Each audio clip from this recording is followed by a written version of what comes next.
When we look back at the grand and bloody tapestry of human history, one empire stands alone in its sheer, incomprehensible scale. In the 13th century, the Mongol Empire erupted from the harsh, unforgiving steppes of Central Asia to become the largest contiguous land empire the world has ever seen. At its terrifying peak, it stretched from the frigid sea of Japan in the east all the way to the blood-soaked plains of Eastern Europe. For centuries, Western historians and Hollywood movies have lazily attributed this unprecedented global conquest to sheer, overwhelming numbers or a mindless thirst for brutal savagery.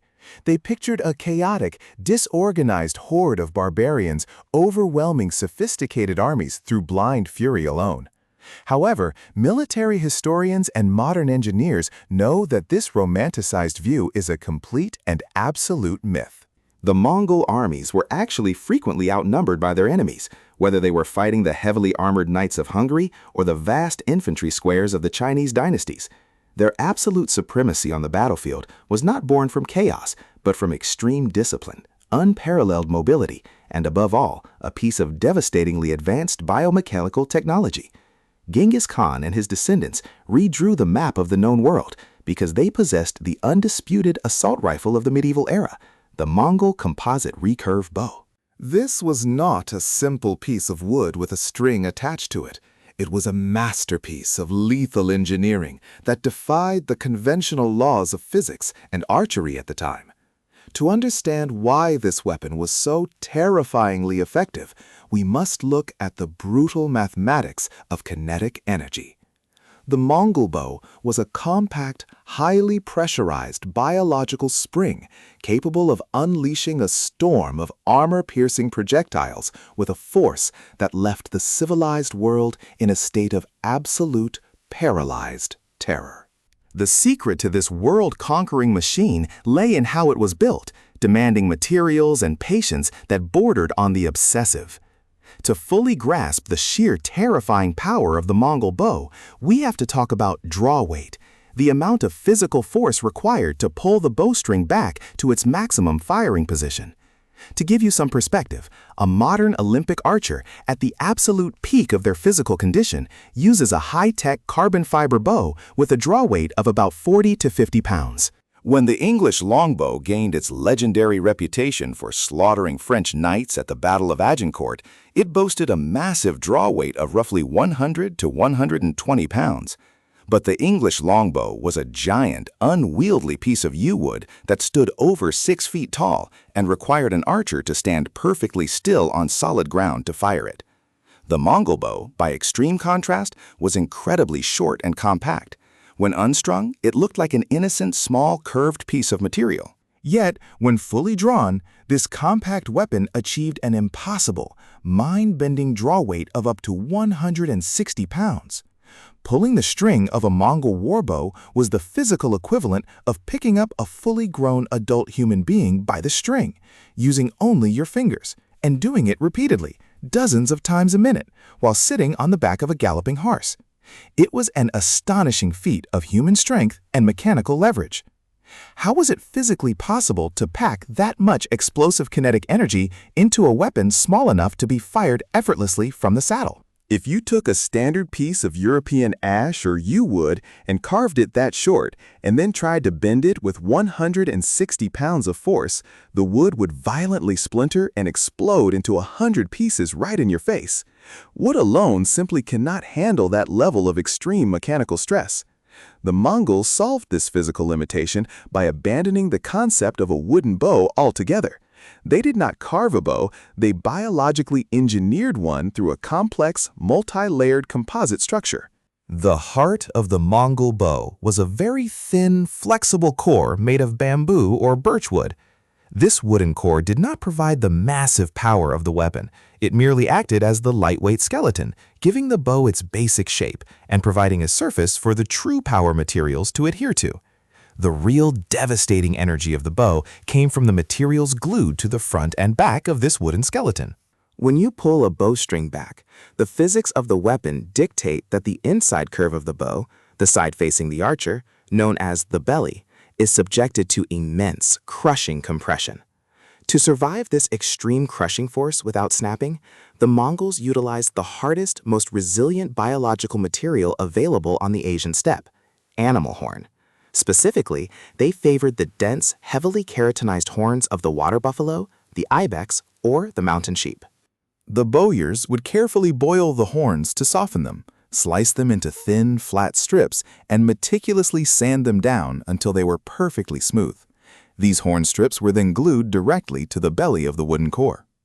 Horn possesses a miraculous biological property. It has an incredibly high resistance to compression. When the Mongol archer pulled the heavy string back, the horn on the belly of the bow would compress tightly together, storing massive amounts of potential energy without buckling or cracking. It acted like an incredibly stiff, organic coil spring being compressed to its absolute limit. But compression is only half of the mechanical equation. While the belly is being crushed, the outside of the bow, the back facing the enemy, is being stretched to the point of tearing. It is deeply fascinating to realize that the largest land empire in human history was literally built on the backs of water buffalo horns and bamboo sticks. The engineering behind this weapon is a testament to ancient human genius. Have you ever tried firing a traditional bow or even a modern compound bow? Share your archery experiences in the comments below. And if you love unearthing the forgotten mechanics of ancient history, draw your string back and release a powerful like on this video. Subscribe faithfully to the channel and ring the notification bell. Now, let's explore the biological rubber band that made this bow truly lethal. To handle the extreme stretching force, tension on the back of the bow, the Mongols used another biological marvel, animal sinew. Sinew is the tough, fibrous tendon tissue taken from the spine or the lower legs of deer, elk, or cattle. The bowyers would dry these tendons until they were rock hard and then pound them mercilessly with wooden mallets until they separated into thousands of fine, thread-like fibers. These fibers were then combed and soaked in animal glue, creating a sticky, organic matrix that was meticulously layered onto the back of the bow. When dried, this layer of sinew acted exactly like modern fiberglass or a heavy-duty industrial elastic band. As the archer drew the string, the sinew stretched incredibly far without snapping, eagerly yearning to violently snap back to its original length. By combining the compressive strength of horn on the belly and the elastic stretching power of sinew on the back, the Mongols created a composite engine of destruction. But the true genius of the design, the feature that accelerated the arrow to lethal velocities, was found at the very ends of the bow, the siyas. Unlike a traditional English longbow, which curves continuously from end to end, the Mongol recurve bow featured long, stiff, unbending wooden ears of the tips, angled sharply forward away from the archer. These were the siyas. They were not just decorative, they acted as mechanical levers. When the string was released, the heavy limbs of horn and sinew snapped forward, and the stiff siyas acted like the end of a bullwhip, violently whipping forward and multiplying the velocity of the string. This mechanical leverage allowed the compact bow to transfer an astonishing percentage of its stored energy directly into the heavy arrow, accelerating it to lethal speeds. You cannot simply nail horn, wood, and sinew together and expect them to survive 160 pounds of explosive tension. The glue that bound this biological machine together had to be as strong as modern epoxy, yet flexible enough to bend without shattering in the freezing winters of the steppe. The Mongols achieved this by brewing a highly specialized, incredibly potent adhesive made from boiling down the swim bladders of specific fish, usually sturgeon, mixed with boiled animal hides. This fish glue was applied in careful, thin layers over the course of weeks. Because of this complex, multi-layered construction, a Mongol bow was not something a blacksmith could mass-produce in an afternoon. The manufacturing process was agonizingly slow and required the patience of a saint. Once the horn, wood, and sinew were glued together, the bow had to be tied backward into an extreme circle to cure. It could not be used for a week, a month, or even 6 months. A master bowyer had to let the bow sit and cure in a carefully controlled environment for at least a full year, and sometimes up to 2 years. During this long curing process, the moisture slowly left the fish glue, and the sinew naturally shrank as it dried.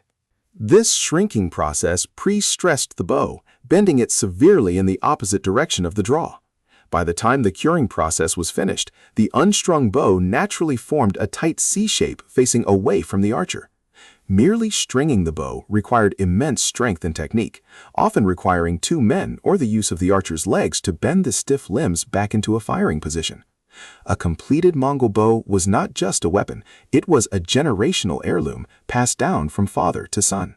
The fact that a nomadic warrior culture had the patience to spend over a year boiling fish bladders and pounding deer tendons just to build a single weapon shows their absolute dedication to warfare. The sheer craftsmanship is humbling. Did you know that it took up to 2 years to cure a single bow? Let us know your thoughts down below. And if this deep dive into historical biomechanics is hitting the bullseye for you, unleash an armor-piercing like on this video, subscribe to our historical horde, and hit the bell for more. Finally, let's see how they fired it without ripping their fingers off. With a weapon boasting a monstrous 160 pounds of draw weight, a new physical problem arises: human anatomy. If an archer tried to pull that much weight using the traditional Mediterranean draw, hooking the index, middle, and ring fingers around the string, the extreme pressure of the thin bowstring would literally slice into the flesh, crushing nerves and eventually ripping the fingers clean to the bone. To wield this apocalyptic power, the Mongols had to develop an entirely different anatomical technique known as the Mongolian draw. Instead of using 3 weak fingers, the Mongol warrior used only one incredibly strong digit, the thumb. The archer would hook their thumb around the string and then tightly wrap their index and middle fingers over the top of the thumbnail to lock it securely in place, creating a human mechanical release aid. But even the thick skin of a warrior's thumb could not withstand the friction of a 160-pound release. To protect themselves, they wore thick, specialized thumb rings carved from solid bone, polished jade, or animal horn. This thumb ring was not a piece of jewelry. It was a critical piece of military hardware. It provided a smooth, hard surface for the string to rest against. When the archer released the arrow, they simply relaxed the index finger, and the string slipped instantly and frictionlessly off the hard surface of the jade ring. This created an incredibly clean, crisp release, eliminating the wobble and energy loss caused by the string rolling off soft, fleshy fingertips. Furthermore, the thumb draw allowed the archer to pull the string much further back, pulling the arrow past their ear to their shoulder, maximizing the terrifying power of the stroke. The projectiles fired from this biomechanical engine were not light, flimsy target arrows. They were heavy, thick shafts of birch or willow, tipped with devastating forged steel heads. For unarmored enemies or horses, they used wide, razor-sharp broadheads that caused massive, unstitchable bleeding. But when they faced the heavily armored knights of Russia or Eastern Europe, they switched to narrow, hardened steel bodkin points.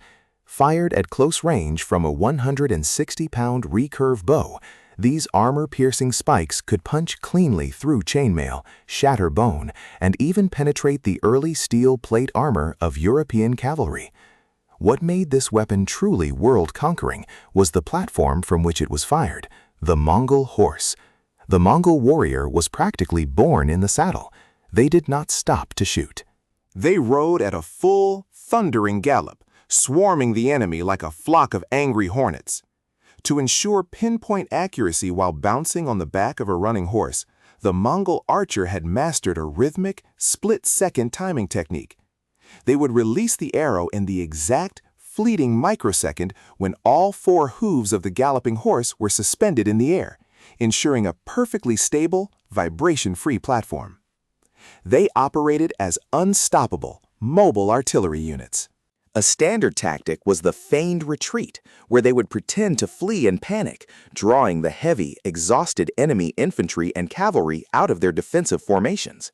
As the enemy broke ranks to pursue, the Mongols would twist their bodies backward in the saddle, a maneuver known as the Parthian shot, and unleash a blinding storm of heavy, armor-piercing arrows into their pursuers.